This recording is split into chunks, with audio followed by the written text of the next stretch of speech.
Hello, welcome again, and good afternoon. My name is Amy, and I'm the Public Programs Manager at the museum. If you haven't been to the New York Transit Museum, it's a very cool place that's worth a visit. We're located in downtown Brooklyn in a decommissioned I&D subway station. We're open currently from Thursday to Sunday, 10 a.m. to 4 p.m. We also have a gallery and a shop in Grand Central Terminal. For today's program, if you'd like captions, you can go to either captions or the three dots at the bottom of your screen and click captions and then show captions. Per usual, we'll leave time for questions for our speakers at the end, so feel free to add them to the chat and I'll share them out to the speakers directly. So today I am excited to introduce Joanna Satalof, who is the digital archivist at the New York Transit Museum. Before joining the museum as a project archivist in 2022, she has held positions at Maine Historical Society and Brooklyn Historical Society. Joanna received a Master's of Library Information Science with an advanced certificate in archives from Pratt Institute in 2012. So now I'll hand it over to Joanna. Hello, thanks, Amy, and thanks to all of you for being here. I'm Joanna Satalof. I'm the digital archivist of the New York Transit Museum. Beginning in late 2022, I worked on a digitization project that was centered around Coney Island, and I'm happy to have this opportunity today to share a bit of my findings from my project. This work was made possible by the generous bequest of the estate of Ken McCapria. A longtime member of the New York Transit Museum, Ken was a rail enthusiast and a lover of all things Coney Island. Ken's donation directly afforded us this deeper dive in our collections, as well as providing restoration and maintenance to our historic fleet. I found this image here to be an incredible introduction, circa 1893, of a Prospect Park and Coney Island Railroad locomotive riding along the sandy dunes. So my time with you this afternoon will focus on what the Transit Museum Archives collects, highlighting some of my favorite images from my project and beyond, and covering some key themes found in our collections related to Coney Island transit history. I will also walk you through how to access some of these materials through our digital catalogs remotely from home. The New York Transit Museum Archives collects, describes, preserves, interprets, and shares records and artifacts that document the history and development of public transportation systems and facilities in the New York metropolitan area. We collect materials from all of the MTA agencies, as well as all predecessor agencies before the creation of the MTA in 1968. In addition to our museum, housed in a decommissioned 1936 I&D subway station in downtown Brooklyn, we have two archival storage facilities. There, our holdings include over 5,400 linear feet of archival material, which consists of maps, documents, photographs, ephemera, audiovisual materials, and more. That includes over 500,000 photographic items alone. We have more than 35,000 engineering drawings and close to 15,000 objects, which include decorative elements from stations, tools, machinery, uniforms, and architectural models, as well as our famous fleet of vintage subway cars and buses. So a great place to find many notable photographs of Coney Island is within the Lonto Watson collection. This collection came to us in 2010. With the permission of the Lonto estate, it was gifted to the Transit Museum by the former Brooklyn Historical Society. This collection contains albums, scrapbooks, photographs, negatives, documents, ephemera, and books related to New York City transportation. You can find materials relating to horse cars, cable cars, trolleys, elevated railroads, subways, as well as transportation systems, both domestic and foreign, and featuring some great New York City architecture. Edward B. Watson was the president of the Branford Electric Railway for 22 years, as well as the director of the Long Island Historical Society, later Brooklyn Historical Society, and now known as the Center for Brooklyn History. Arthur Lonto worked with the Electric Railroaders Association along with Edward B. Watson at the Branford Electric Railway, and later the Transit Authority and the Document Control Division until his retirement in 2002. Some of my favorite highlights in this collection include this 1888 image of moving Hotel Brighton 600 feet inland to evade beach erosion. This three-story hotel was estimated to be 8 million pounds, but 10 years in was already experiencing foundational complications, having been built too close to the ocean. The solution was to build 24 railroad tracks, and 6 locomotives were able to drag the structure within 10 very slow days. Next up, we have this aerial image of the Elephant Hotel in 1890, 6 years before its devastating fire. Also known as the Elephantine Colossus, this 7-story tourist attraction and hotel was designed by James B. Lafferty, who also built Lucy the Elephant in Margate, New Jersey, and you can still see her today. Once the excitement of tourism waned, the Elephant Hotel became a brothel, but was generally abandoned by the time it burned down. Next, we have this 1897 image of Sea Lion Park, which was opened by Paul Boynton 2 summers prior. Sea Lion Park was known as the world's first true amusement park and was a major influence in the amusement industry. We have additional photographs of the famous Shoot the Chutes water ride, which is also featured here.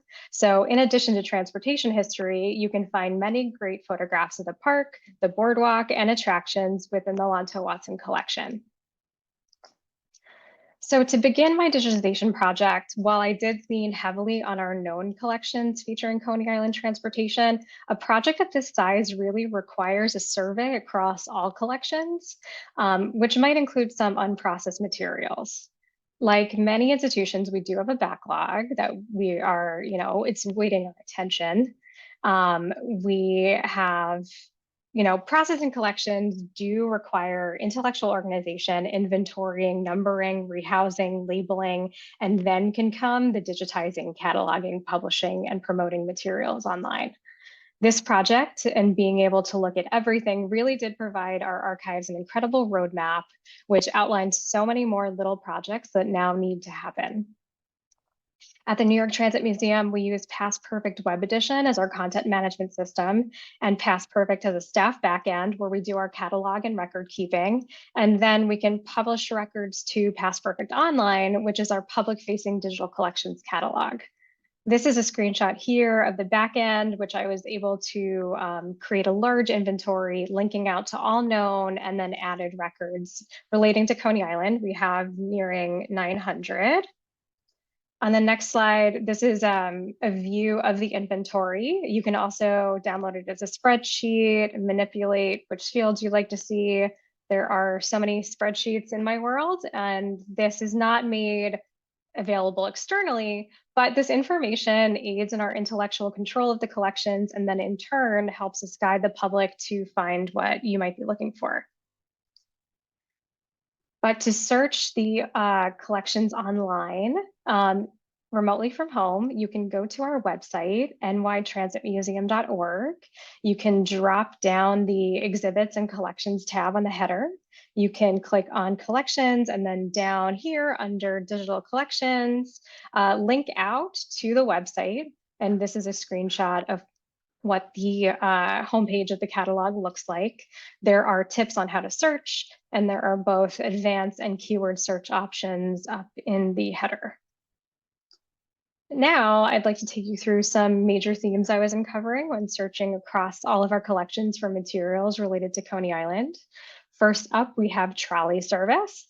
The bottom image on the left of the screen depicts trolley number 397 of the Coney Island and Brooklyn Railroad on the Smith Street line. The sign underneath shows this trolley was produced by J.G. Brill Company of Philadelphia. And the top right image shows trolleys located in the Culver Depot in Coney Island in 1916, featuring a work equipment trolley. This was found in the Harvey Mordetsky collection. Harvey Mordetsky was a lifelong trolley enthusiast. The collection was donated to the museum in 2008 by the estate of Russell Oubley, a longtime friend of Harvey Mordetsky. In our next slide, the top right image is from the same collection, where the bottom left is from the Julian Wolfe collection. This photograph was previously uncatalogued, though we had many known stock certificates from that same collection. Projects like these are a really good opportunity to enhance representation within some of these smaller collections and highlight the variety of material types that you might find from one acquisition.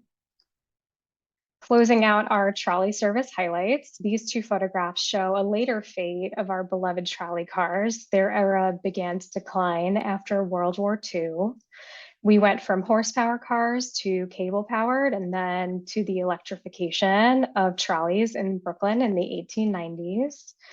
In 1890, Daniel Lewis, the president of the Brooklyn City Railroad, describes plans to have a trolley wire over each track carrying 500 volts with an elaborate system of connections and a large underground supply wire laid under curbstones.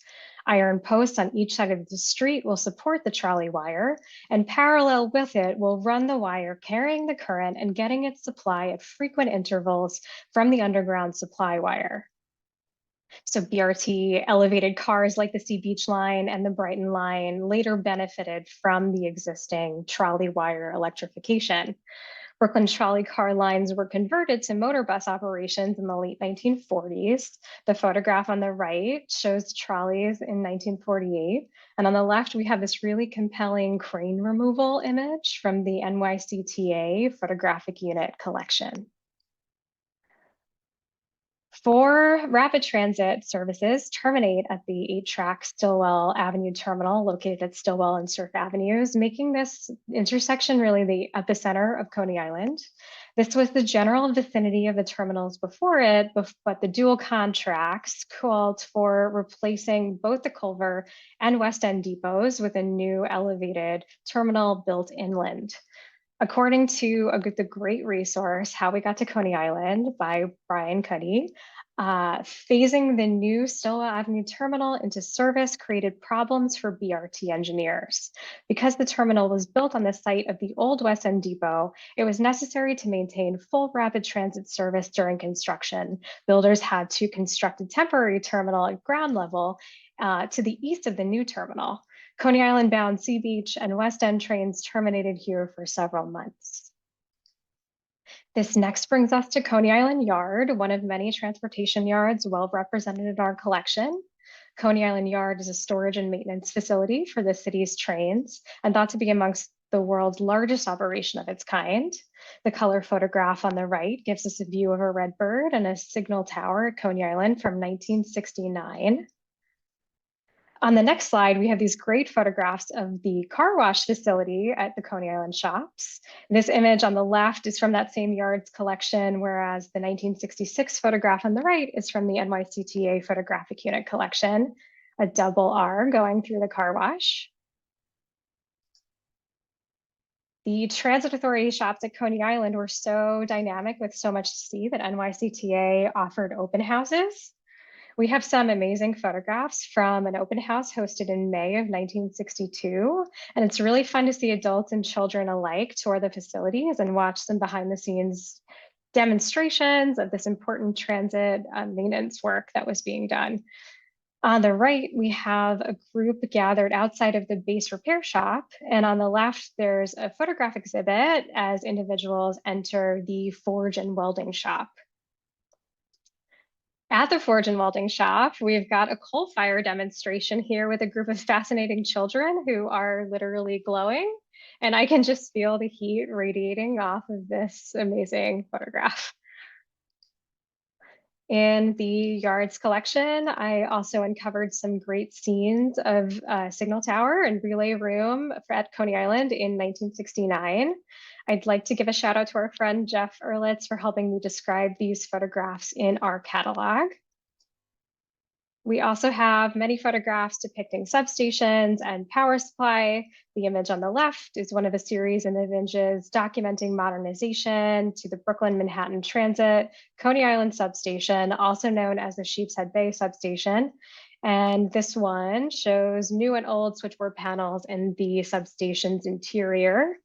And this project also surveyed correspondence and reports, which are not always visually appealing.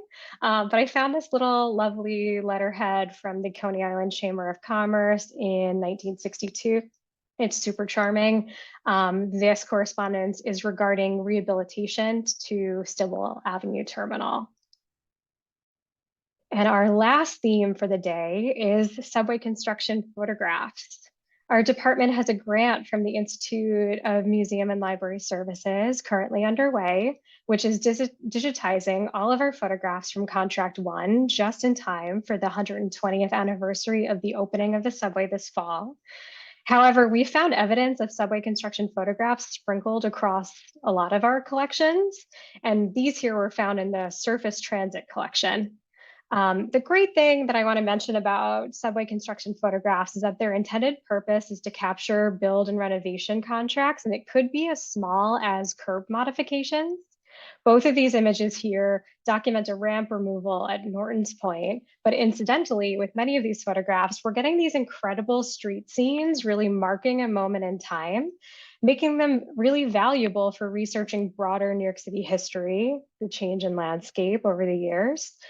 We have the Lowe's Coney Island Theater shown here from both sides with the parachute jump and Nathan's in view on the left. And these subway construction photographs focus on the Coney Island bus terminal, which is why they were placed in the surface transit collection. I love this image on the left showcasing a large concession stand within the bus terminal. And here on the right is an exterior shot of the terminal's roadway circle curve with a roller coaster view. And finally, I am so excited to announce that a digital initiative that we've been working on for the last several months, Archive Space, is an open source web-based application with several features that enhance usability of archival collections. You may be familiar working with this management system in other institutions as it was developed by archivists, and it's a leading discovery tool. Archive Space is a home for our descriptive finding aids, and these are our former in-house PDF documents that outline the scope and contents of a particular archival collection, providing historical context and a container list, which is an inventory of the physical collection located and on our stacks. And this slide looks at the finding aid portal's functionality. So from the home page or by clicking on this magnifying icon, you can search terms using quotations for a phrase and yield a result across every mentioned instance in all documented collections. You have the ability to click through for more information, and there is a button to request access to the materials. So to conclude, if you're interested in searching our collections, you would use our online digital collections catalog, Past Perfect, which we saw earlier, to find item level records, likely singular images. And very soon, you'll also be able to search Archive Space for descriptions of the collections. And with the help of these finding aids, you'll be able to identify which materials within each collection might interest your research needs. And we will be happy to provide more detailed tutorials on how to research in our collections very soon. We are currently working on documentation to jumpstart your search using these online tools. And I really encourage you to reach out to us if you have any questions. You can email us, the email's here, collections@nytransitmuseum.org. Okay, and that's all for me. We'll take questions at the end. Thanks so much for your time. I'll now hand it back over to Amy. Thank you, Joanna. Just hearing about this work, and there's a lot of comments in the chat. It's just so critical to digitize these collections to make them accessible, and there's so millions of stories that could be told for them. So it's just really fascinating and important work. And like she mentioned, if you have questions for Joanna, feel free to put them into the chat, and I'll share them out at the end. But next up, we're switching gears to hear from our friends at Coney Island USA. It's a wonderful museum right off the Stillwell Avenue station stop in Brooklyn. Rooted in the traditions of P.T. Barnum, dime museums, burlesque, vaudeville, Coney Island USA is a multifaceted art center that preserves and performs distinctly American visual and performing arts. This institute showcases the cultural legacy of Coney Island through the Coney Island Museum, the Coney Island Circus Sideshow, which I saw for the first time last week after our nostalgia ride and highly recommend it, the annual Mermaid Parade, which I also saw for the first time this year and it blew my mind, definitely worth the visit next year, and the Coney Island Film Festival, and much, much more. So the museum's curator, Lisa Mengel Schaefer, couldn't join us today, but she shared with us a 10-minute video about the museum and its history. So we'll watch that and then go live to the museum and talk with the artistic director, Adam Rinn.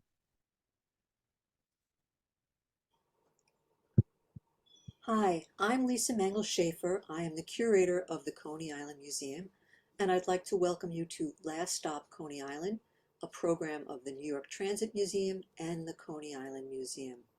I'm sorry I couldn't be in the museum today to walk you through, but I did prepare a short presentation, which we're going to play, and then we'll hand it over to my colleague Adam Rinn, who is the artistic director of Coney Island USA.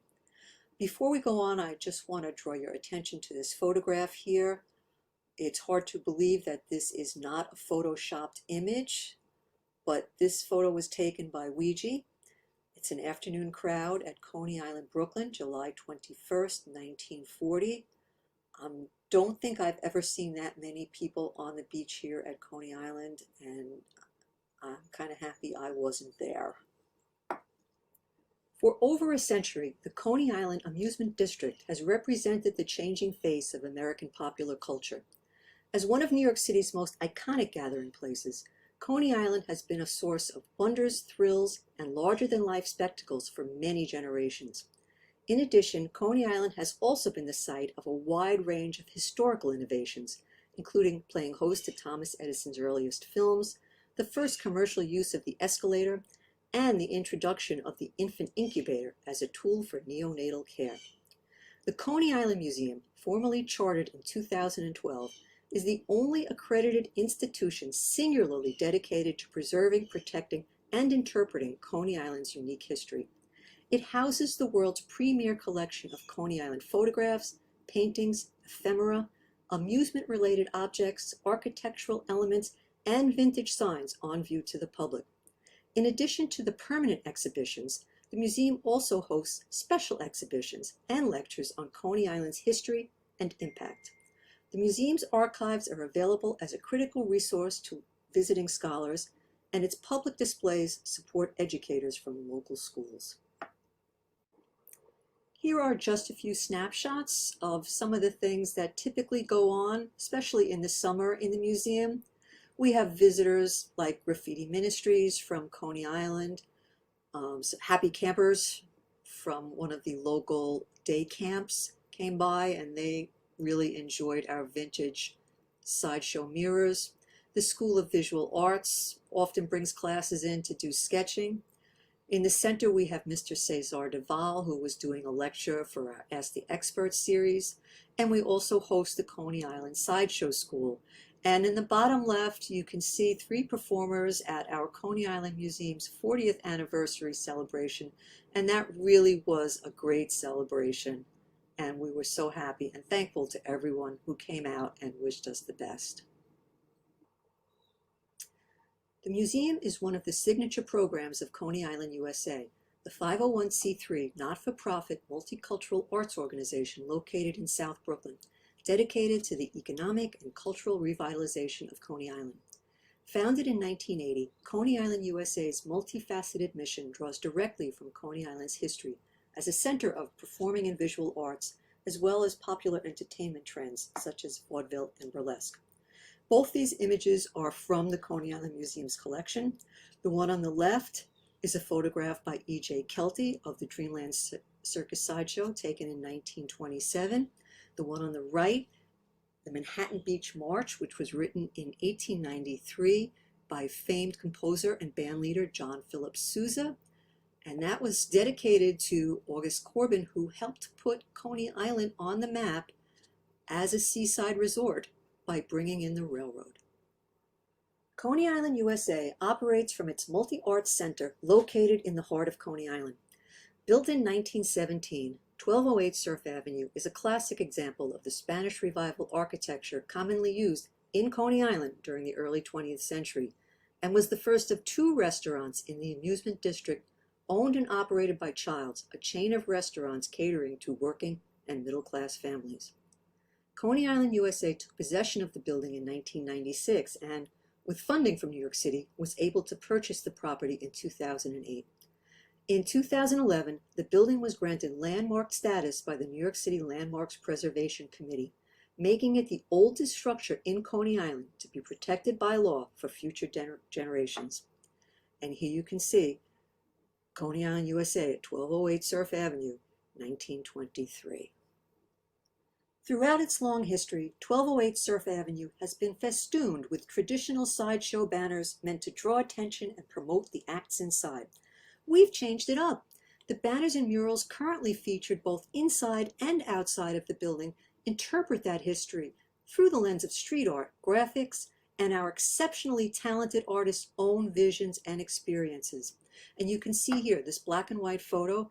That is David Rosen's Wonderland Circus Sideshow, which operated at 1208 Surf Avenue in the 1950s. Below that, we have Coney Island, USA, around 1996 when we took possession of the building. And then on the right, you can see all these incredibly colorful and fantastic new murals and banners. The building is also the home of the Coney Island Circus Sideshow, the last permanently housed sideshow in the USA. Our family-friendly shows featured classic sideshow acts and cirque feats presented by New York's finest and most talented sword swallowers, fire eaters, glass walkers, aerial and variety artists, carrying on the best of the sideshow's long-standing traditions, but with a postmodern twist. The diverse cast and employees want you to know that everyone is welcome here.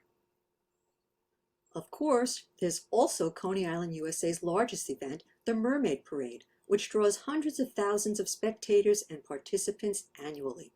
Established in 1983, it was inspired by the Coney Island Mardi Gras parades of old and pays tribute to a century of creativity, revelry, and pageantry by celebrating the artistic vision of the masses. And on the left here, we have two items from the Coney Island Museum collection. The top is a postcard dated 1916 of the Mardi Gras in Coney Island. Below that, we have a felt pennant, also from 1916. And on the right is a photo of this year's parade. And in the center there, you can see our artistic director, Adam Rinn. As you can imagine, the scope of the Coney Island Museum's permanent collection is very broad, with over 10,000 items categorized into collections and sub-collections. These include books and manuscripts. One of the sub-collections is the James Honorato collection. Jimmy was the general manager of Steeplechase Park from 1929 until its closing in 1964. He kept a yearly diary, not filled with gossip or salacious details, but with clippings of current events and items of note. His diaries also track the operations of the park through the years, giving us real insight into the workings of Coney Island's longest-running amusement park. Ephemera and archival materials.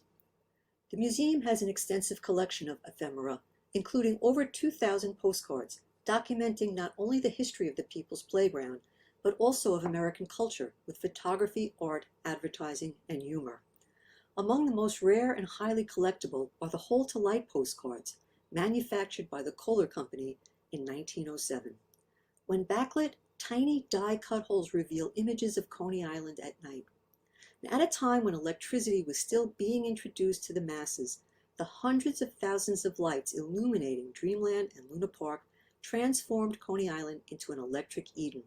These amazing postcards give us a glimpse into the magic of an early 20th century evening in Coney Island.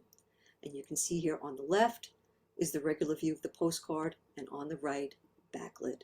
It's really magical. Architectural elements recovered from local buildings and structures. Coney Island's landscape has changed dramatically throughout its history, owing to fire, flood, economics, development, and decay. From the blazes that consumed Dreamland and Luna Park to the wanton demolition of Steeplechase and the Thunderbolt roller coaster, the preservation of Coney Island's few remaining landmarks is critical. Built in 1923, the Child's Restaurant, located at West 21st Street on the Riegelman Boardwalk, was the second and grandest eatery established by the Child's family in Coney Island. The exterior was covered with whimsical and extravagant ornamentation, paying tribute to its seaside location. Beautifully hand-painted sea creatures and shells decorate its columns and window arches, while large medallions featuring ships and sea gods adorn the facade. The building was granted landmark status by the New York City Landmarks Preservation Commission in 2002.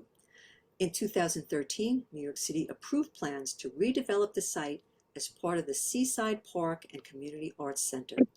Both the interior and exterior of the building have been completely restored, with much of the exterior ornamentation removed and replicated by the Boston Valley Terracotta Company of Buffalo, New York.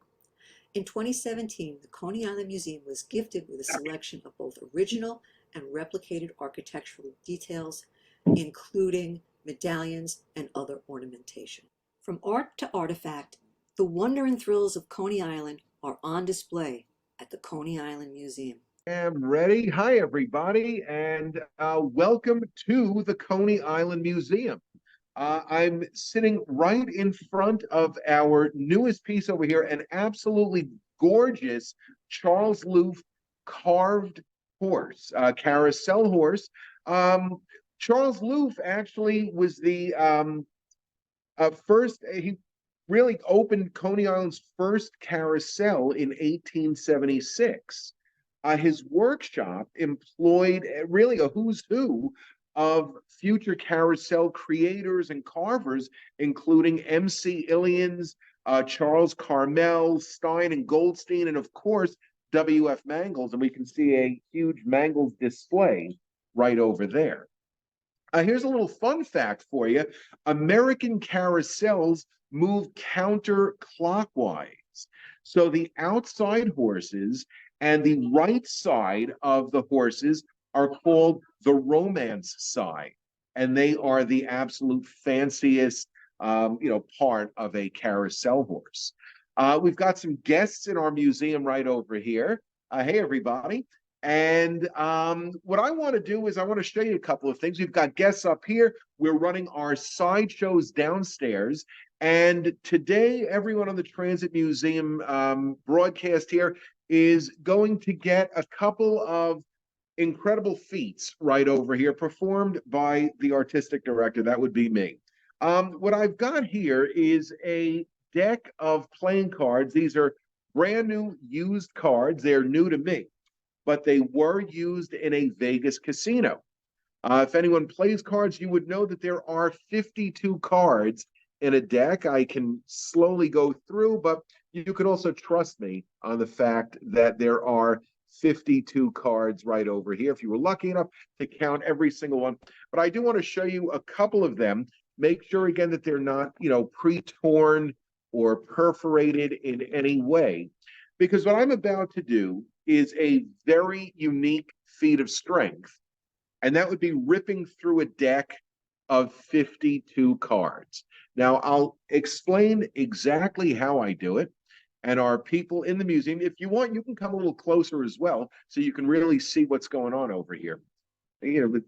This is live entertainment right over here. We're in a live museum. This is what we got going on. All right, so we've got a deck of 52 cards. Now, the first thing is I've got to grip them properly.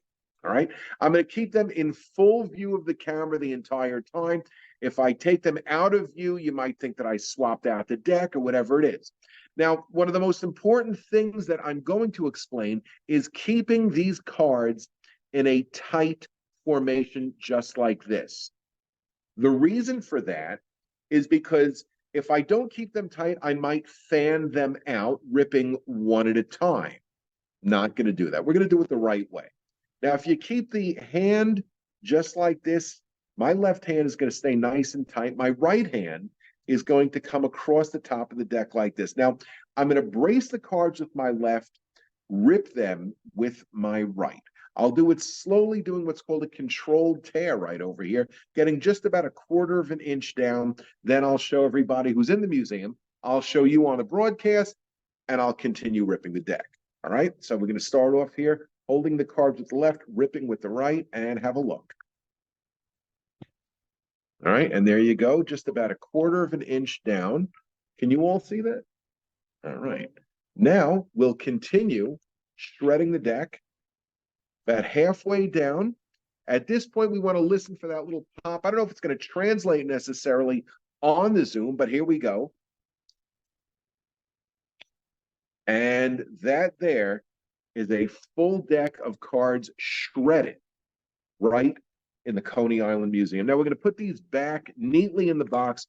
We here have to keep Coney Island clean. Of course, our Coney Island Museum as well. Next up is going to be another very unique feat of strength over. Thank you very much for the applause. We're going to do another incredible feat of strength, going from a small deck of cards to something just a little bit bigger. Who knows what that is? Yes, that there is a phone book. They don't make these anymore. And if they do, they're incredibly hard to find and certainly not as thick. This phone book is divided up into two sections. It's got the white pages, the yellow pages. If we take a quick look over here, we're looking at 227 white pages. And at the end of the last page over here, 561 yellow pages. You do the math. I'm the artistic director, not the mathematician, but we're looking at close to 800 pages of the Brooklyn phone book. Now, this phone book is vintage 2014, 15. We're talking 10 years old. I've got a stockpile of these because, like I said, you can't get these anymore. Now, there's a bunch of ways to cheat ripping a phone book. The first way, believe it or not, is you take the phone book as it is and you put it in the oven. You bake the book. You cook the book. 100 degrees, 3-4 hours. The pages get dry. The pages get brittle. When you do this, they'll start to fall apart because they're so dry. That's not happening. Now, the next way is you take it by the spine right over here and crack it against a table or a wall. Once you get a break in the spine, it's easy to tear the sides apart. Of course, the next way you'll find all over YouTube, and it's called popping a phone book. And that's where you take the book like this and you squeeze the pages together, creating a little air pocket right down the center. You twist your left hand up and your right hand down. And what that's going to do is separate the pages one at a time, like I showed you with the cards. The way that I'm going to do it is the real way, where I take my left hand and I put it over here, and my left hand is going to move to the right. I take my right hand over here, my right hand is going to move to the left. And the force of my hands going in opposite directions is enough to rip through the close to 800 pages of the Brooklyn phone book with a piece of cardboard on the inside. And again, I just want to thumb through some of these pages over here. They're not perforated. They're not pre-torn. We can go to any part of the book and see that the pages are still tight inside. So like I said, left hand goes over here. Right hand goes over here, and we've got a nice crowd in the museum who are going to cheer me on, right? All right. 1, 2, 3. Right now, now, once you get a rip like this, it's fairly easy to shred the book just like that, because, my friends, this is how we do it in Coney Island. It is all real. It is all alive and on display right here at Coney Island, USA, at our museum and our sideshows by the Seashore Theater downstairs. Thanks, everybody. And we will take it back to the Transit Museum, and any questions, I guess, I can answer. Thanks, everybody. Thanks, Adam. We don't have to worry about people doing that at home because it's an antique. People don't have them anymore. That was great. And I know Adam has a lot of talents. He's been at the Coney Island Museum a long time. So that's just the tip of the iceberg. Totally worth a visit. I also just wanted to quickly put in a link that we actually have co-produced an exhibit with the Coney Island Museum called 5 Cents to Dreamland. So when you go to the museum, make sure to check out our exhibit as well. So we only got one question in the chat, but I encourage people to add more as they process what they just saw. It's basically for Joanna. One of the early slides that showed the Culver Trolley Yard in 1948. Where was that located and what is on that site now? Do you know? Yeah, so I was reviewing the questions in the chat, and there are also some thoughtful answers in there. And so it looks like we have an answer from Mark linking out to the Wikipedia page that it's now on the site of what was the Brightwater Towers. So yeah, that was from 1948. And that had shifted. But yeah, there's so many resources online. I think Wikipedia is a great jumping off point, but there are many rail enthusiast resources out there, like New York City subway. So you can find this material definitely out there. I would say that your help always enhances our cataloging. And so I feel like you are all the experts and you come to us and you enhance our description. And so we can kind of edit and, really make more robust catalog entries due to our collective knowledge here. So thank you all. So I have a couple more questions. So Robert Moses, we know, kind of very much better for worse, really affected our city, especially recreation areas and beaches like Jake Reese. Did he have any role in Coney Island that you know of, or did he try to clean it up at all? You might not know, but That is such a good question for our Bridges and Tunnels division. Um, be happy to look into this and get back to you. I feel like I want to monitor the chat and yeah, I can circle back on that. I don't know off the top of my head, unfortunately. I read The Power Broker 4 years ago. And I can't remember. Nothing comes to mind with Coney Island, maybe because it already had been so well established. He was more interested in kind of creating new parks than maybe. I'm not sure. Another arcade related question: is there a particular photo or artifact related to Coney Island Transit Museum would like to have? Ooh, that is a great question. I mean, we're always looking for collecting gaps. And I feel like to have more people-centric collections is really something that we're always on the lookout for. We have just such amazing shots. A lot of them you saw in the Lonto Watson collection, the Harvey Mordetsky Trolley collection, but to really have more documentation about the people who made these places come to existence, that's something that we would definitely be interested in. Great question. So Adam, we have a couple questions for you. So first off, what's the secret to the telephone book trip? All right. So the secret is that there really is no secret. You just got to have strong hands.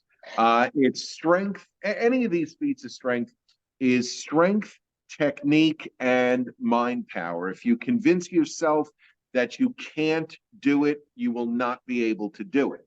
And that goes for really anything sideshow related. I mean, today we saw some feats of strength, ripping a deck of cards, ripping a phone book. These are things that aren't presented in our show downstairs. But again, it's just focus, it's concentration, and it's technique. Just learn how to do it and get yourself strong enough, and you'll be able to do it. I can barely lift a pot with having my wrist break. So do you have those things that you squeeze? Is that how you? It's a lot of functional training. The hand grips are good, but you do too much of that, you'll get arthritis. You'll hurt yourself. Okay, good. So I won't. No. So do you still do a motorcycle or a car show? The Alliance for Coney Island just did a car show this past Saturday. We don't do a motorcycle or car show particularly anymore. It's really kind of more of a neighborhood type thing, through the Alliance for Coney Island. Okay, cool. I mean, just so like I mentioned, we had a ride last week and there's a bunch of old cars that were cool to adjacent to the museum. Someone asked, are there any plans for restoration of the building? Wow. Well, I mean, right now I'm sitting in what is the oldest landmark building in Coney Island, built in 1917. So at this point, it's an old building. I mean, it needs work. I mean, if anyone's got $1.5 million that they can give us, we'll restore it. Yeah. I mean, it comes down to, it comes down to money, but it also comes down to working with people who understand and work with landmark buildings. It's not as easy as just getting a construction team in, assuming, we had the money at all. It's a lot more involved because of our landmark status.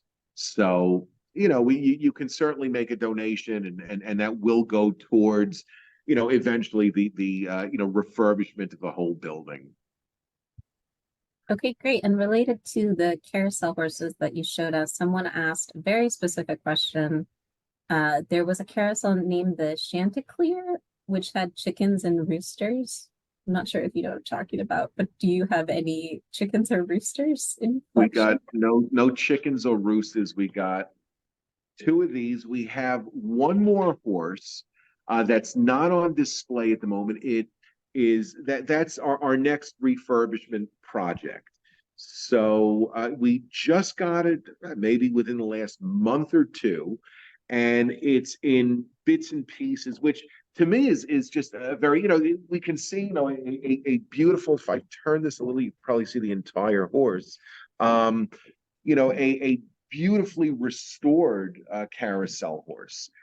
But what we just got is it's completely stripped down to the bare wood.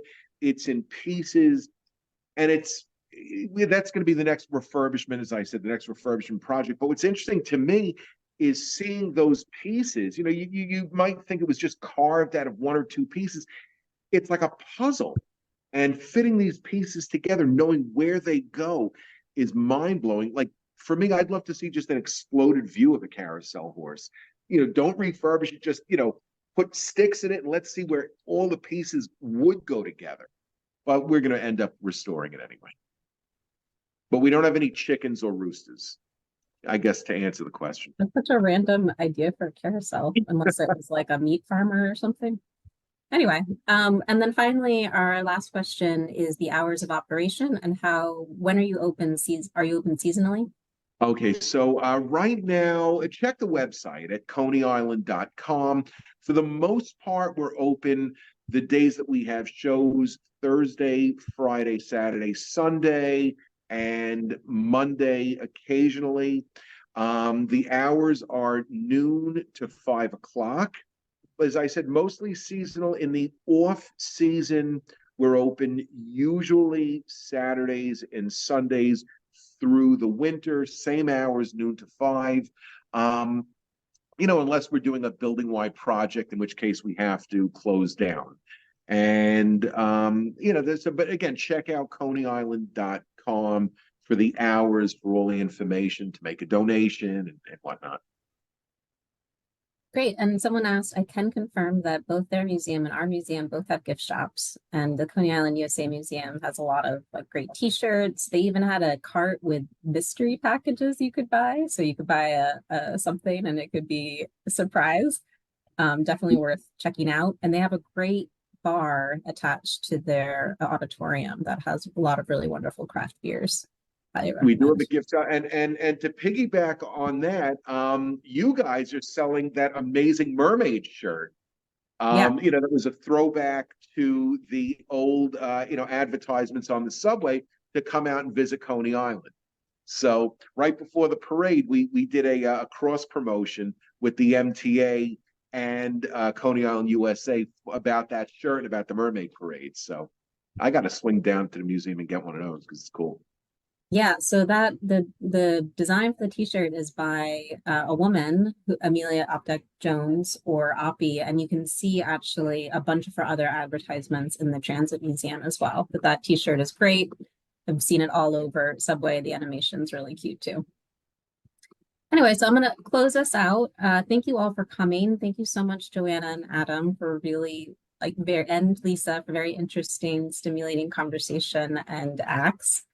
And thank you again to our audience. We'd love to see you at the museum if you're in town. We also have a great workshop coming up August 5th that still has tickets, where we are going to be working with Nina Bosch, who will lead a workshop on creating mosaics out of Metro cards. to celebrate the anniversary of the MetroCard and also to celebrate the ending of the MetroCard. If you enjoyed the program, please consider making a donation so we can keep it going or becoming a member on our website. And in addition to our Mosaic workshop, we also have our member ticket sale August 7th, Wednesday, where if you're a member, you can buy a ticket to our famous Old City Hall Station tour or get advanced access to some of our other tours. And if you're not subscribed to our newsletter, that's the best way to keep up to date with our upcoming programs. Anyway, thank you again. Enjoy the rest of your afternoon.